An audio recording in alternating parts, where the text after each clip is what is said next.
Reading from the Bṛhad-bhāgavatāmṛta, Chapter 4, Text 81. Om Namo Bhagavate Vasudevaya. Om Namo Bhagavate Vasudevaya.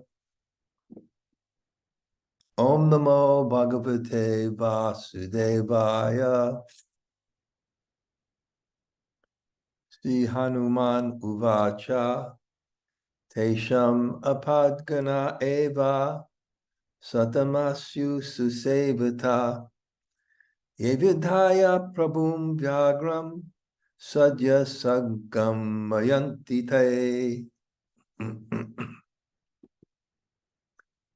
Śrī Hanumān said, all the calamities that befell the Pāṇḍavas were most auspicious and desirable because those calamities made the personality of Godhead anxious to join the Pāṇḍavas quickly. Commentary.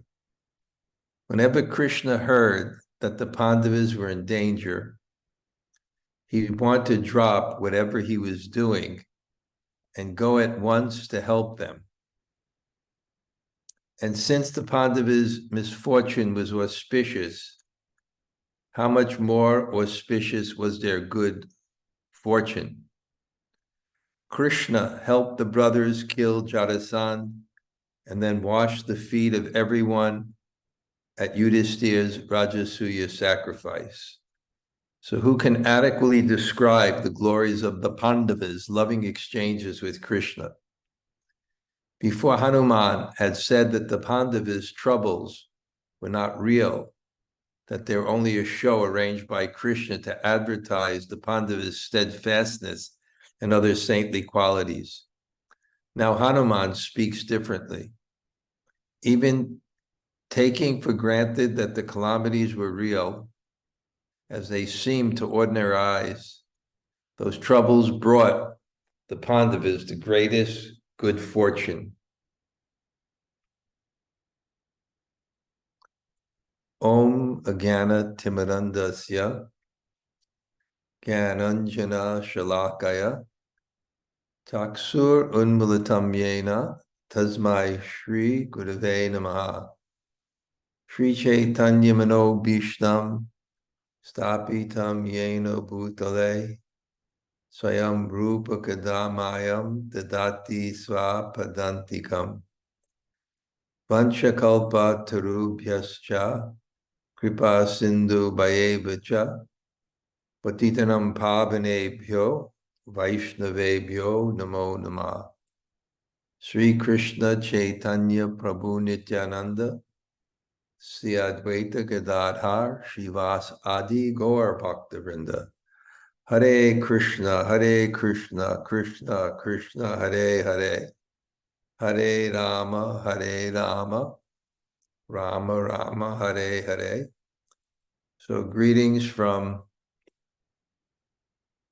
Govardhan. Yeah, they're having retreats now on the other side of the hill at the Govardhan Retreat Center. They had the Holy Name Retreat for 6 days, then a 3-day break, and then they'll have their other retreat, mostly focused on Krishna-katha. And what a wonderful service Bhurijan Prabhu did. You can see when things happen so beyond your capabilities. I find that when I'm writing.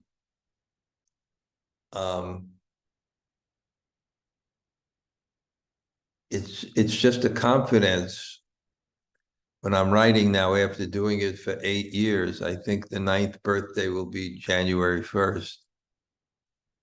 That you give yourself to a service to Krishna, and you may have some abilities, but you're just the instrument.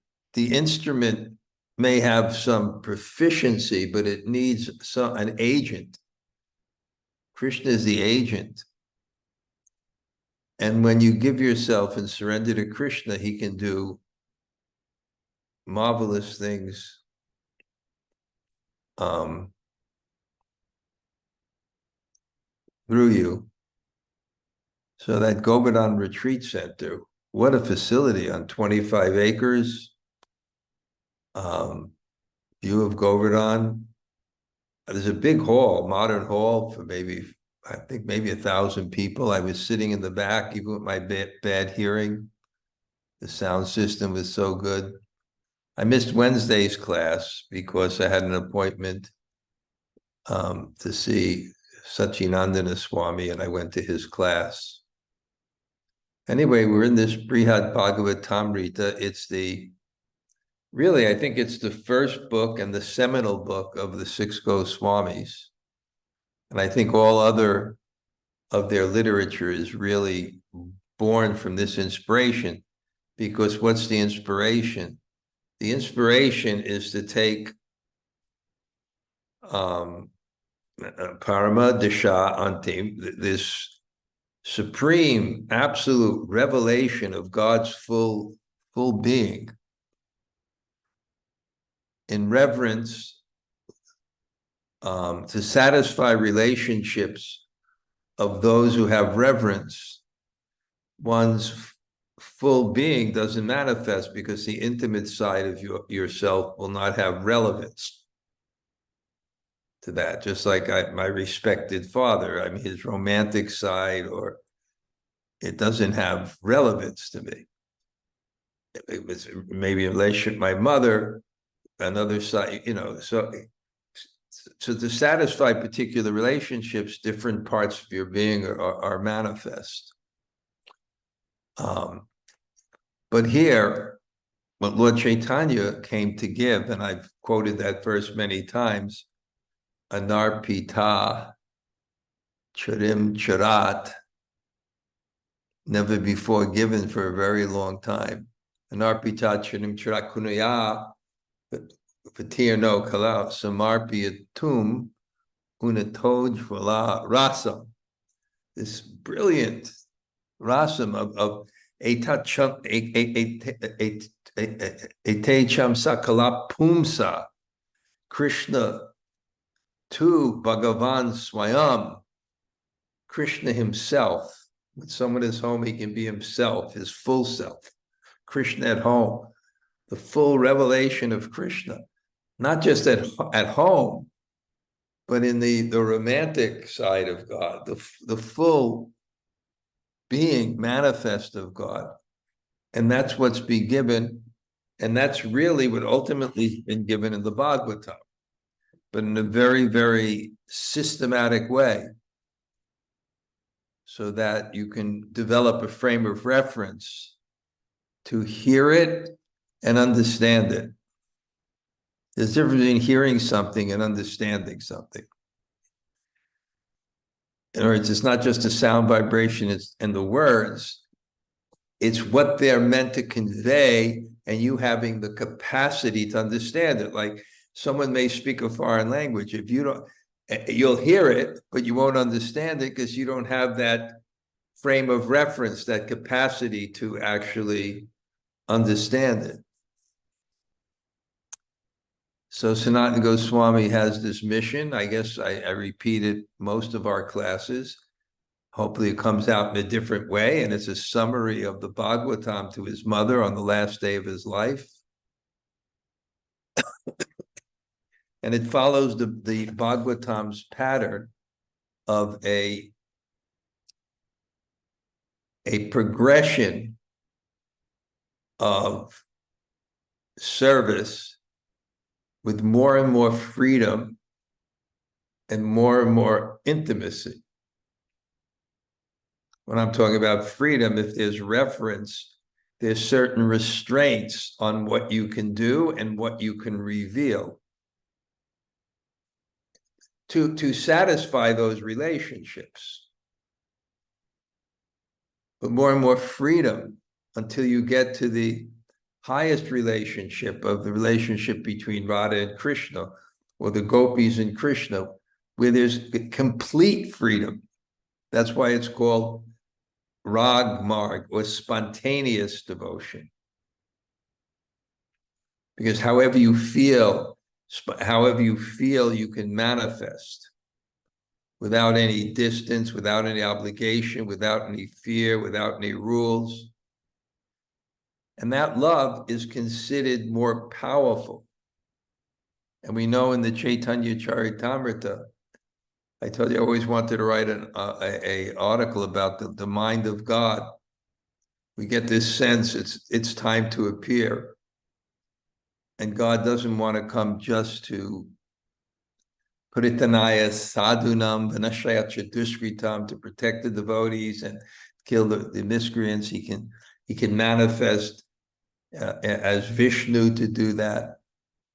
But he wants to come to taste this love, this spontaneous love, because it's spontaneous because Krishna comes as a cowherd boy. So there's no restrictions in dealing with him. If he comes as God, there's not the same freedom. And that's actually his original form. So he comes to give that love, to taste that love, and to give that love. And that's really and that's what the Bhagavatam's about. It's about that love and how to understand that love.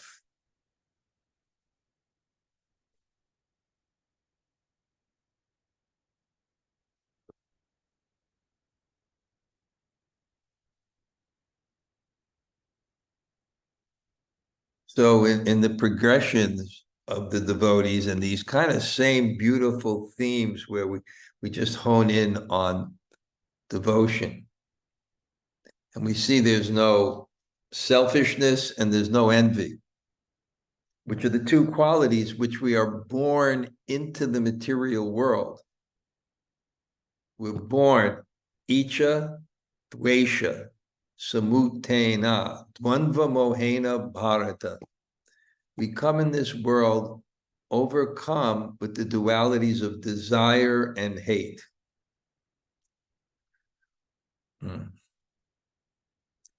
So we see in this progression of devotees, as one devotee is pointing to another, they have no desire to control. In fact, that's antithetical to the consciousness they want. They want to serve, not to control. Here in this world, we want to control and we all struggle with it. The spiritual world, we want to serve. And in the material world, we're susceptible to that desire to control. So the devotee and the advanced devotee is very sensitive to things that will invoke that consciousness. Or if one does things if one does things like manage and lead, which can invoke that consciousness, one's very sensitive. One's very sensitive not to become overcome by material consciousness. For example, one may be a guru, so that may be a challenge, but he does it as a service.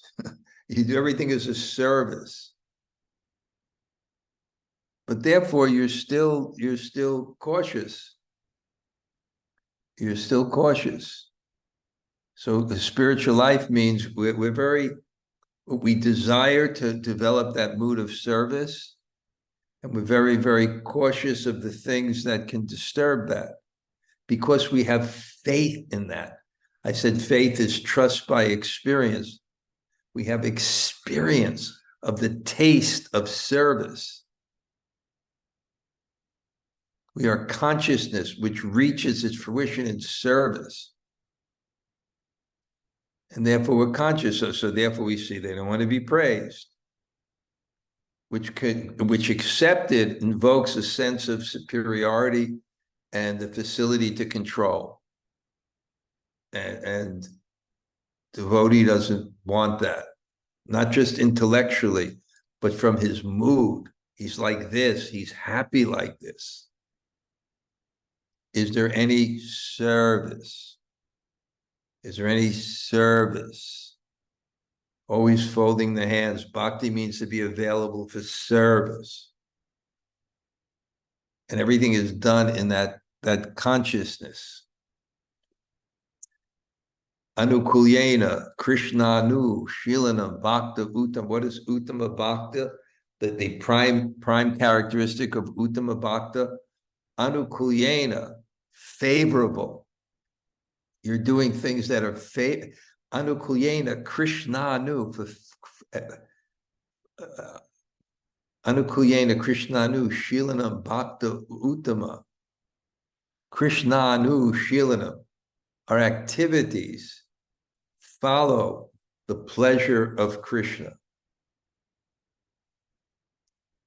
That type of consciousness of praise is not wanted, and praise is easily given.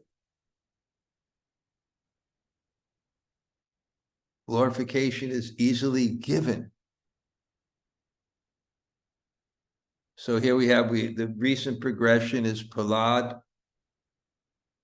He was glorified because he was always thinking of Krishna. And he pointed to Hanuman, who had that mood of service, really had that mood of service. Sarva padi vinir muktam tatparatvaina nirmalam rishikena rishikesha sevanam bhakta uttama. Sarva padi vinir muktam. Giving up all sarva upadi. Upadi are material designations. I think in Hindi or Sanskrit, your degrees, your degrees, MA, PhD, they're called upadis, but it's a general term, upadis. Giving up all material designations. Sarvapadi tatvaretvaina nirmala, rishikena. And that was our senses are serving God. So Hanuman is just imbued in that service. And what we had here recently is Hanuman pointing to the Pāṇḍavas, who seem to have more freedom than him in service. Hanuman is in the mood of service, but he starts to glorify the Pāṇḍavas. That anybody who resides in the city where the Pāṇḍavas are, anybody who resides there gets all the fruits of tapasya. And of course, what is our tapasya? Our tapasya is despite the irrational impulses of the mind and senses, we engage in Krishna's service. And then there was an intimacy where the Pāṇḍavas would just, the relationship with Krishna was so very spontaneous. And they would serve Krishna in so many ways. And Krishna would serve them in so many ways. So Hanuman is just thinking, I have a mood of service, but if you want the topmost recipient, it'll be someone not only has the mood of service, but that service is intimate. That's actually the third principle of devotional service. Guru Seva Vishwa. The service should become very intimate. Not just distant, but real intimate in heart. So they had that, and Hanuman's glorifying that. And he's continuing, and he's talking about their calamities, and he describes the calamities as su-sevitāḥ, and sattamāḥ. Sat is truth or goodness, tamā, like uttama, tamaha, sattamāḥ, uttamaha, tamaha, the most auspicious. There are āpad-gaṇā, there are many calamities. Indeed, sattamāḥ, most auspicious. And they were su-sevitāḥ, very good, very safe, very desirable. Because vidhāya, prabhuṁ, they are making the Supreme Lord saṅgamayanti, taiḥ, to sadyaḥ, very quickly associate with him. So this is actually it's a beautiful point here from the Pāṇḍavas, but it's really the key to living in this miserable material world, actually speaking. You have to change your conception of what is good from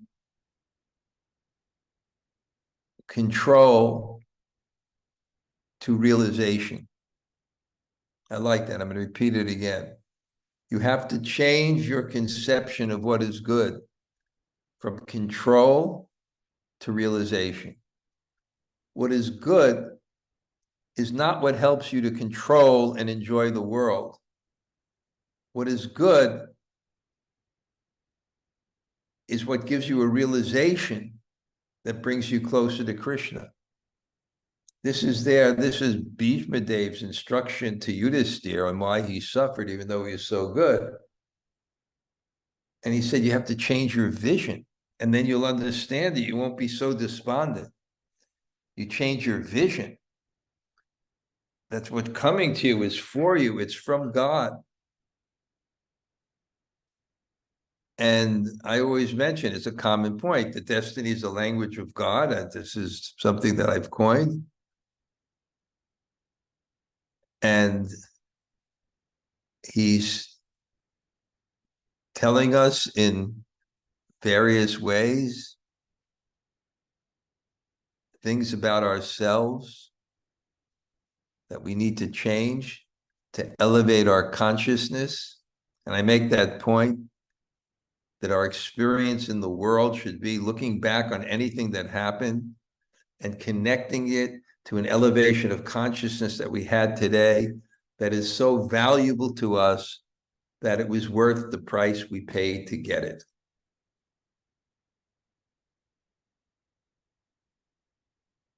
I was speaking to somebody recently who was in a very difficult situation, someone close to me, and very, very distressed. Very, very distressed. And because they're very capable, extremely capable person. But somehow or other, they can't get situated. It has to do with, first it had to do with just the country they lived in and the restrictions of the government, where you live your whole life as an outlaw. And then, I was thinking, and I was having a conversation with them, that when I counsel people, I don't generally go for transcendence first, because Bhaktivinoda Thakur said, he was asked, what's the relationship between Van Ashram and Krishna consciousness? And he explained how being situated occupationally and socially proper, he said, promotes physical, mental, and social peace. I can go into that, but it's a little bit off the tangent. And he said, without social, mental, and physical peace, then what's the question of the higher endeavor of Krishna consciousness? And that's there throughout the Bhagavatam. There's so many things of social and how to, and we try.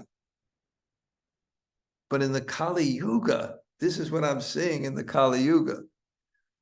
And why the Kali Yuga is auspicious, almost counterintuitively. What I'm seeing in the Kali Yuga is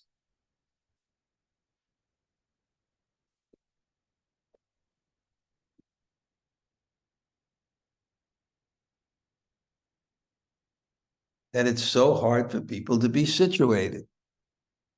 I wrote that 4 pillars of peaceful life, or one article, who you're going to marry, where you're going to live, what your occupation is, what your spiritual path is, who your teachers are.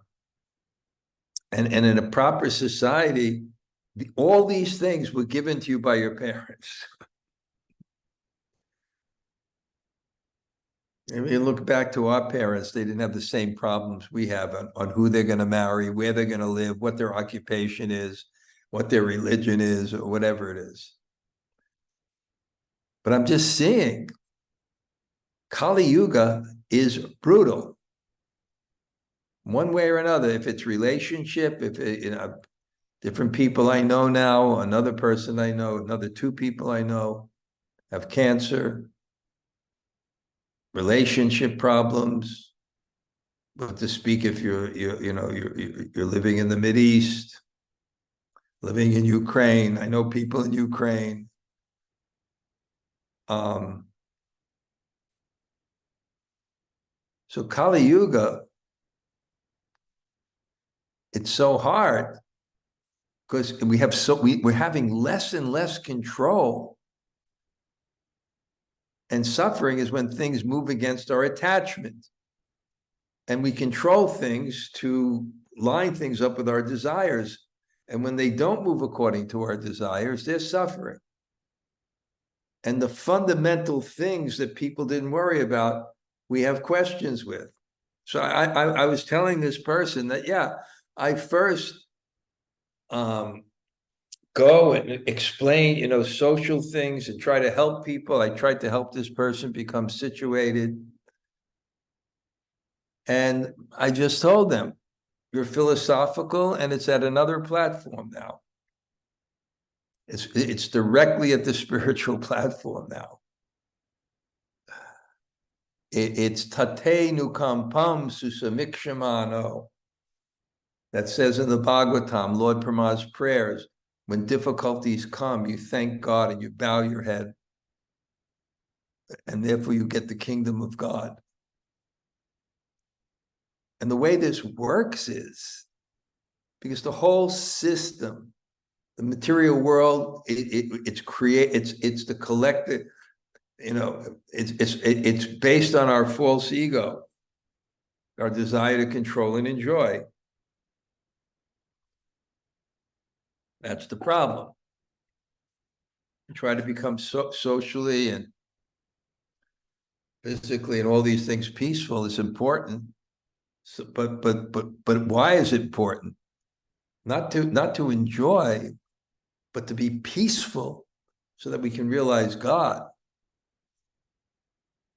So I was telling the person, Bhaktivinoda Thakur said that what is the question of Krishna consciousness? But for some people, that is their Krishna consciousness. That's God is coming to one for one. And then I quoted to this person something from the Bhakti Sandarbha, and to encourage them that as Hanuman saying to the Pāṇḍavas, that there is some mercy in our difficulties. And I quoted something from the introduction to the Bhakti Sandarbha, which I loved. Devotion in the form of kirtan is unlimitedly merciful to those devoid of a sense of false prestige. And it says, therefore, the demigods are lining up to take birth in Kali Yuga.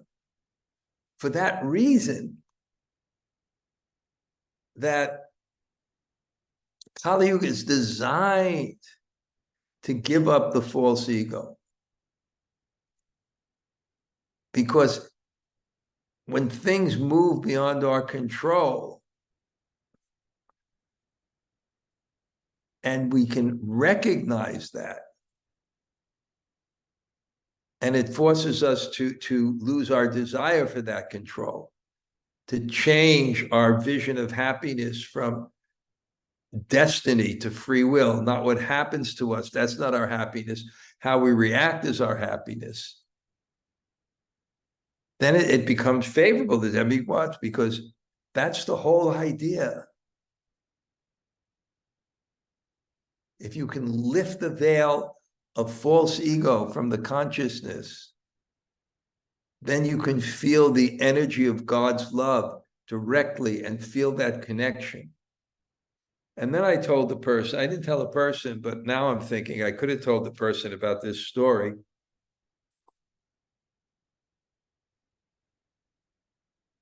I could have told the person about this story. I told it many times, of this saintly lady, Mother Gauri, who gave everything to Prabhupada. I was amazed today. I was watching a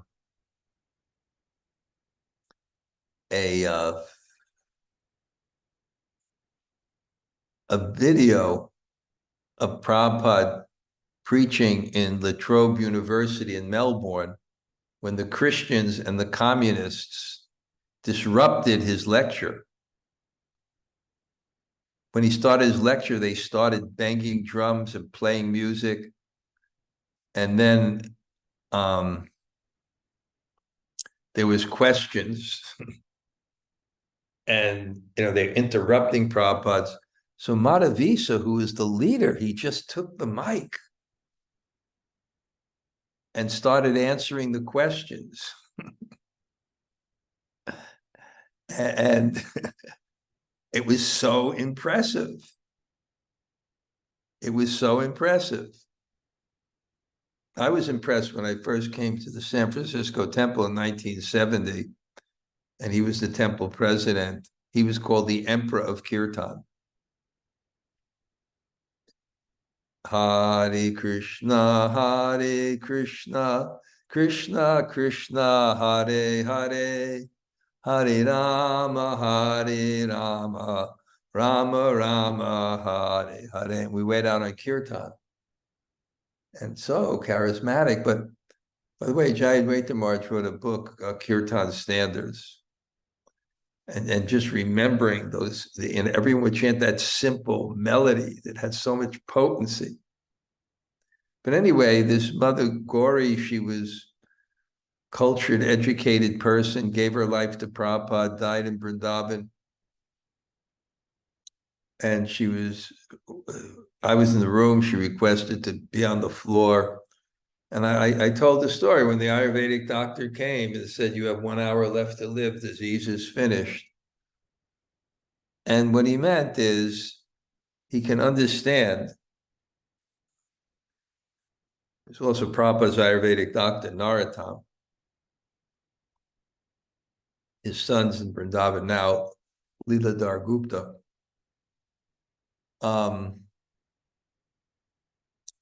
Disease is finished. Even though, it was spiritual, because what's disease? It's the false ego. And that false ego, it attaches yourself to the body. And the suffering is happening in something that's really external to ourselves, which we identify, which is the body, which undergoes vikara, not the soul. By the false ego, so, and I've seen this when people are dying in Vrindavan, and I'm there, and they're trying miracle cures, and they think they're going to go, but once they accept that this is Krishna's will, and therefore, if God is moving the world this way, then I serve this way, and they give up the false ego, and then everything is finished. There's no more attachment to the body. So this is a different vision, and it's a challenge. But we have to understand that that's what the world is doing. When you have a terminal disease, then what it is actually is God just yelling at a loud voice, you're not the controller, you're not the controller. And that's what he's yelling to us all the time. We all know. Tamal Krishna Maharaj told me, we think in the future things will get better. They only get worse. We know. We know that God is telling us again and again and again, we're not the controller, we're not the controller, we're not the controller.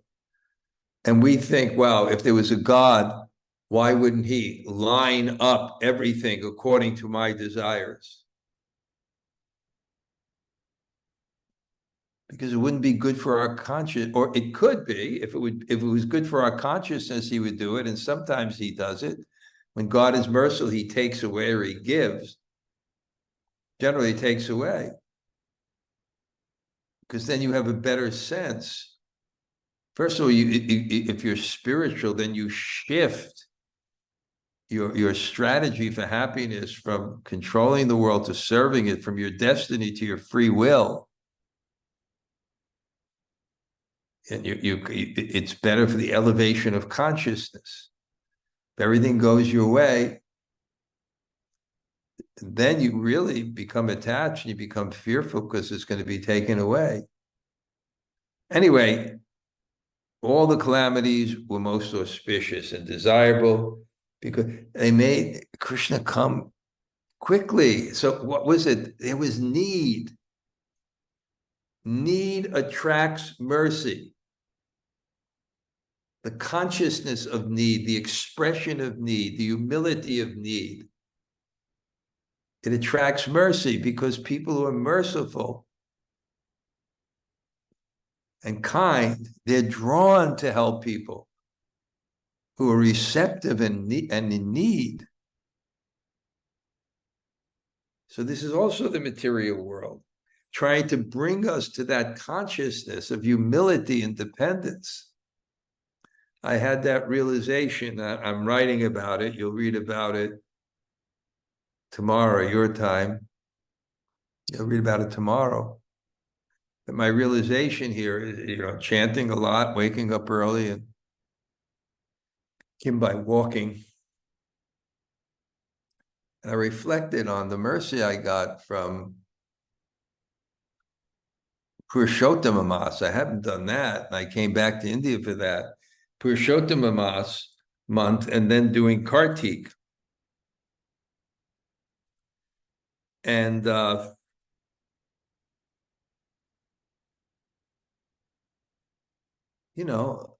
got something. And I was kind of chanting and feeling kind of happy that, wow, I got some taste here. Chanting is not difficult. I can chant a lot. Not a strain. This was mercy. And then I thought, well, this came by mercy, because you don't, it's like you don't perceive, it's just boom. All of a sudden, wow, there's a change. Nothing was there, now something is there. Or not nothing was there, but something's there that wasn't there before. Wow. And then I started thinking of my next step in devotion and my next level of chanting. And I was thinking, this is impossible to attain. But then I got hope. It's possible by mercy. And how do you get mercy? You attract mercy by humility. And real humility is begging. And that's our sadhana. At every stage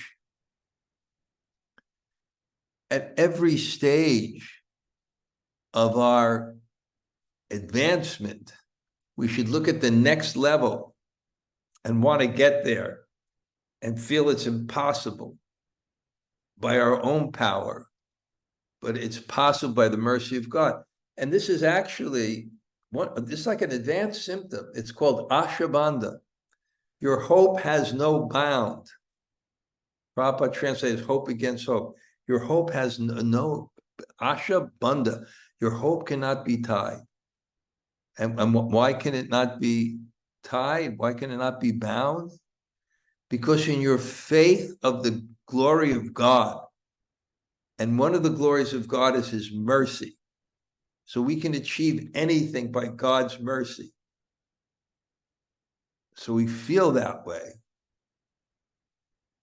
And we feel, I have no qualities. I don't have this. I don't have this. I don't have this. I don't have this. But still I hope. Because God has this. So Hanuman is saying, they really got mercy. Because the difficulty they underwent was just the price they were paying for the association of Krishna. Hanuman is saying that in the heart because he values Ramachandra so much. He values Ramachandra so much. But he's separated from Ram. He would do anything. He would pay any price. It's painful. You may pay a lot of money for something, but if it's worth it, then there's not pain. So we must undergo difficulty, etc. But if it's for something of value, then it's not pain. So he's saying these calamities are not pain. They're pain, but they're not pain. Because it's the consciousness that they're attracting Krishna. 82. Are prema paradina vichara chara varjita niyojayatatam dautye saratye pi mama prabhuṁ. O Pāṇḍavas, pure love has subdued you. Ignoring discrimination and etiquette, you engage my Lord as your messenger and charioteer.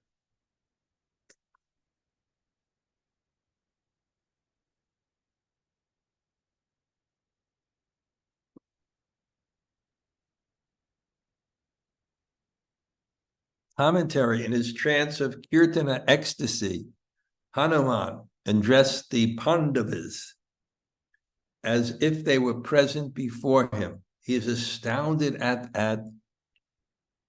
their behavior with Krishna, violating the proprieties that forbid servants from giving orders to their master. The Pāṇḍavas failed even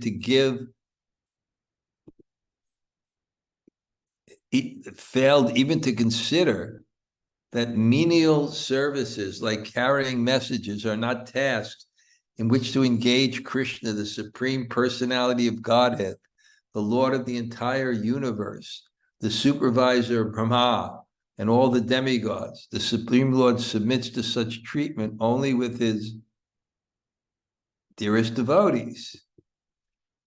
So in a very kind of unusual way,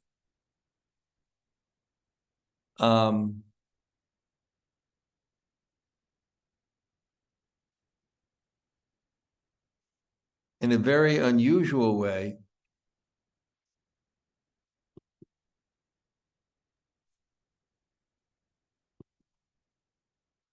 the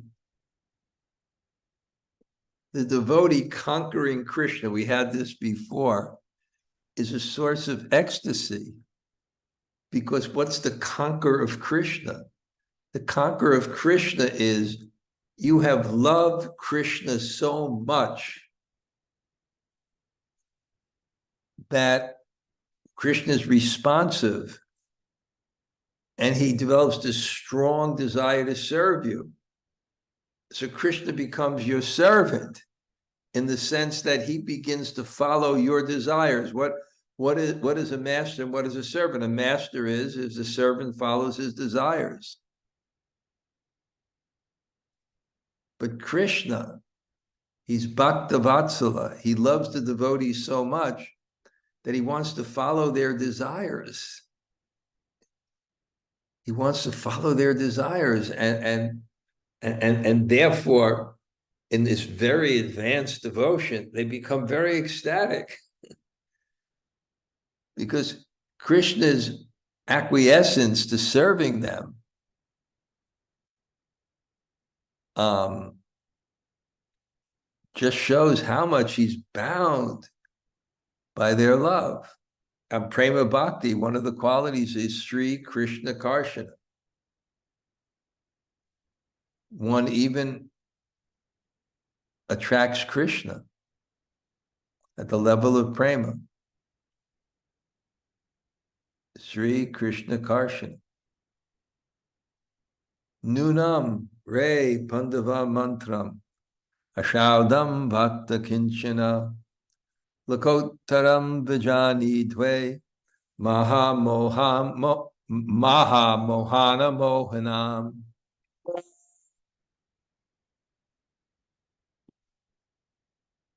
You Pāṇḍavas must know some transcendental herb or mantra that you can enchant the most powerful enchanter. Maha Mohan, the most powerful chanter, Mohan.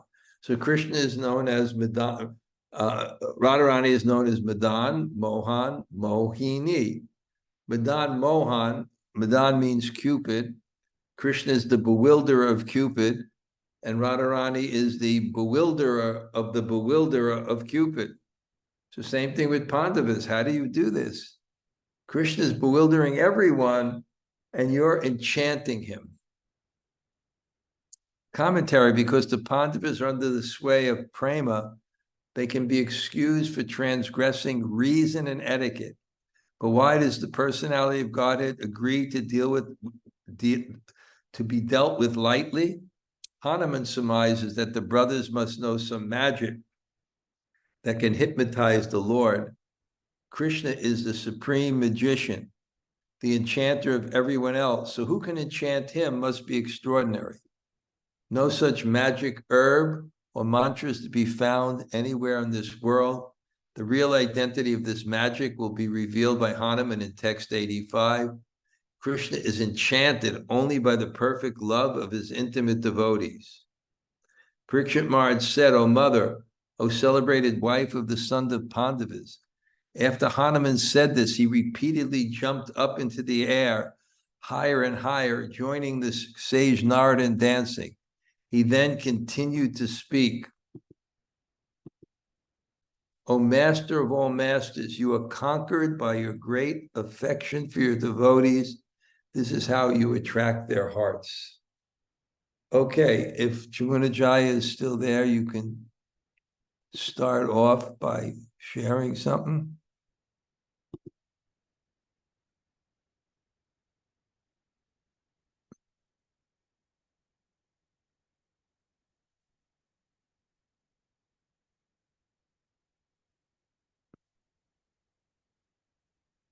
Okay, anybody else like to just say hello? Hare Krishna Maharaj. Wow, this was, I don't know, somehow like a very inspiring class. Even though, it's like things that you say all the time just felt more like my own today. Like when you were saying that, happiness, paraphrasing, happiness is realization that makes you feel closer to Krishna, as opposed to, like getting what you want, and therefore, it makes it more conceivable that happiness is possible even in the face of material distress, which seems like counterintuitive, so in the midst of, you can, it's really, realization really is such a kick, It's a beautiful point, and it's the only way to describe this world with any hope. Yeah, and also, just the also paraphrasing something you often say, which I really always appreciate, is that if you're always getting your way, right, it reinforces actually misidentification with the mind and the body, and it reinforces that misconception that happiness is in your circumstances rather than in your consciousness. So in this way, it's really not a plus to be always getting your way, because it's reinforcing the wrong conception. Exactly, exactly. And what to speak, if everything goes your way, you become attached to it and more fearful of losing your situation. Yes, yes, yes. You know, so yeah, I mean, please, you know, I mean, not that I'm encouraging you to wish calamities upon me, but I really want to, you know, have this go into my heart and not just, you know, It's the theoretical. whole challenge. It's the whole challenge of the world. Yeah. That's our whole challenge. I just wonder how to Really, pray. Uh-huh. to give up that false ego is the challenge. And the whole world is working for that. And because the false ego is control, which is antithetical to our consciousness, but it's the thing that causes us on the superficial level the most pain when we lose it. We sometimes can't understand that's mercy. But how to pray for this kind of happiness without, you know, being impeded by fear of like incurring calamities upon yourselves, you know what I'm trying to say?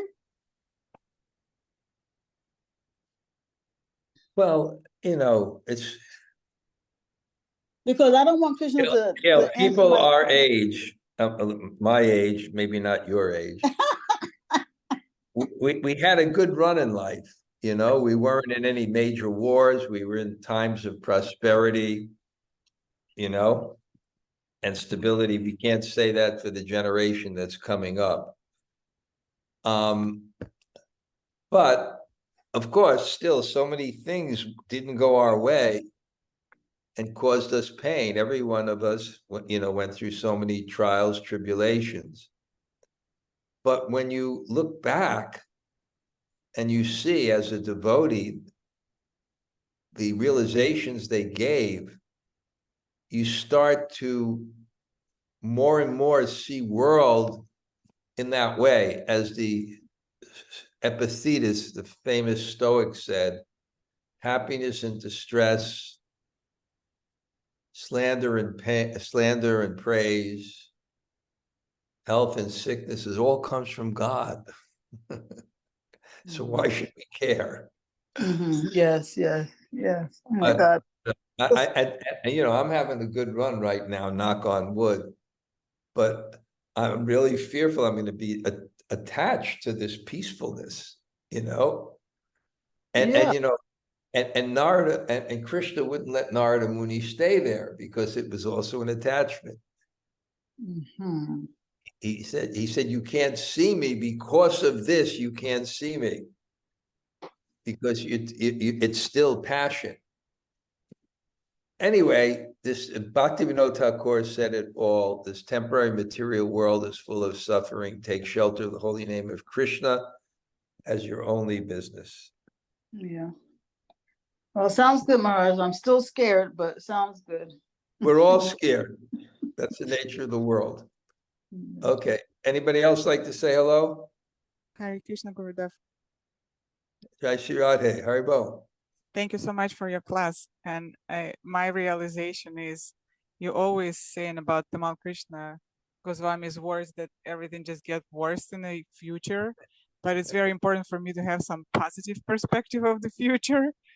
And I just realized that it gets worse in the future only in the material way, but in the spiritual way, if you really practicing steadily, and if it's your goal to, you know, attain some closeness in the relationship with Krishna, it gets only better.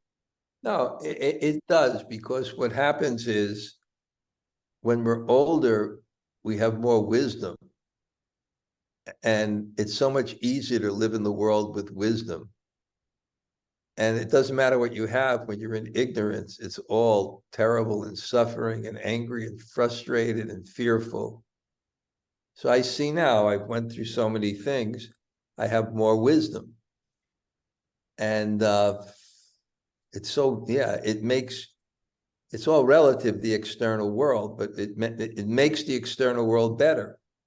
Because it's not just how when he says it gets worse, he does mean on the material platform. Of course, there's old age, there's death, and so many things like that. That's what he meant. But actually, you can become much more happy because it's all in the mind. Thanks. That's a nice clarification, Jai Shri. Thank you. Thank you, brother. Anybody else like to say hello? Hare Krishna Maharaj, it's Ishwari. I was going to say Okay. Isabel. It's so hard to get used to the new name. Okay. Yeah, to add to what you were just saying, on Friday, it was my birthday. And I was at work and they had a celebration, a lunch celebration in general for the whole office, but celebrated my birthday in that. And I was asked to say something just, for my birthday. And I said, I have to say that with every year, I'm a little happier, even when faced with adversity. I had to add that because life is still life. And everybody just looked at me and like, how do you do that? And I said, I choose to do that. And basically it's wisdom. It's the same thing. So it's funny that you were just saying that because that was my, yeah. And by the way, anybody would like to come, we're going to have a retreat in Cali in April. Okay. Okay, anybody else like to say hello? Hare Krishna Guru Maharaj, Tota Gopinath here. So great to hear from you. Yeah, great to hear from you, Tota. Yes. Haribo. Haribo. Anybody else? Hare Krishna, it's Yvette. Just thank you for class. It was wonderful. Who's this? Yvette. Oh, Yvette. Okay, thank you for being on. Hare Krishna. Thank you. Hare Krishna. Thank you. Good. Anybody else? Hare Krishna Maharaj, this is Krishna-katha. Thank you so much for the class. And I love that we attract mercy by humility and begging. Thank you. Nice point. Yeah, thank you. Thank you for being on the class. Good. Anybody else? Hare Krishna Guru Maharaj, this is Bṛhad-bhāgavatāmṛta. Hey, Bṛhad-bhāgavatāmṛta. Haribo. Hare Hare Krishna. Krishna. Wow. Nice to hear from you. When I come back, I'll have to visit again your beautiful new home. Good. Thank you, Maharaj. Good. Anybody else say hello? Hare Krishna Guru Maharaj, it's Lokavinda. And Braja, thank you for class. Haribo. Haribo. Greetings from Govardhan. I head into Vrindavan tomorrow. There's two groups. I'll take him for Braj rotis. Then have to do a few things. I don't like to leave here too much because I don't even like to leave my room. It's so nice here. Now, actually, so many people were here. So many people were here, and I have my little ashram in it. And now, for the last few days, I'm here alone. I'm here alone with my butter from Ramesh Baba's Goshala. this Madhava Mishra, this grandson of Prabhupada's first disciple, and a tantric, a good tantric. He's like, it's like the movies when he comes, but he loves me so much. He goes all the way to Barsana, and he brings me, like, it's literally this much of pure butter from Ramesh Baba's Goshala. And then I'm trying to figure out, I'm leaving in a week. How am I going to eat all this? But luckily, Jai's next door, so I sent him a message.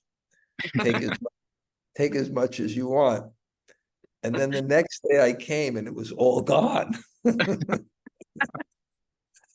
I mean, when I say take as much as you want, it's a. But actually, I thought this is impossible. How can someone eat so much butter? I guess, he likes his butter and bread, but he actually left butter in his room. That was it. Okay, Haribo. Anybody else say hello? Hare Krishna Maharaj, Shri Rupa, we're missing you here. Wow. Well, I guess, what is it? 2 months I'll be back. Yeah, about 2 months. Yeah. Okay, Haribo. Anybody else? Hare Krishna, Guru Maharaj. I'll call you in a half hour, Joe. Yeah, I Okay. got your email. Okay. All right. Thank you for Okay. class. That's not Utah, is it? No, still Brooklyn. No, yeah, it's Brooklyn. Okay. Okay. Anybody else say hello? Hare Krishna Maharaj, thank you for class. You're such a sadhu. I just want to drag you out of Albany. Hopefully soon. Krishna's Put you in a mercy. put you in a little cave in Govardhan. That'd be wonderful. You'd be great. You'd be great. Okay. Hi, Bo. Nice. Anybody else say hello? Hare Krishna, Guru Maharaj. It's Kishori. Kishori, hi, Bo. Is that your apartment? It is. It's a big living room, isn't it? Mm-hmm. Yeah, it's very nice. Okay. And there's a fireplace? No, that's just the Okay. window behind me. Okay. Okay. Okay. Haribo, great to see you. See you too. Okay. Anybody else say hello? Hare Krishna Maharaj, Surya Radhika here. Thanks for the class. This was wonderful. Oh, Sri Radhika, Haribo. Everything's okay? Yeah, everything's fine. Thank you, Maharaj. Any luck with visa to? The appointment is just in a year, so. Yeah, it takes 1 year to get an appointment? Yes. Wow. Okay. I mean, it was like in 3 years, then we could just call them and get an earlier one. So it's in 1 year. 1 year. Okay. Not 1 year is not that long. Okay. Anybody else? Thank you, Maharaj. Hare Krishna, Guru Maharaj. Thank you. Thank you very much. Amala, Hare Krishna. Good to see you. Yes. Okay. Haribo.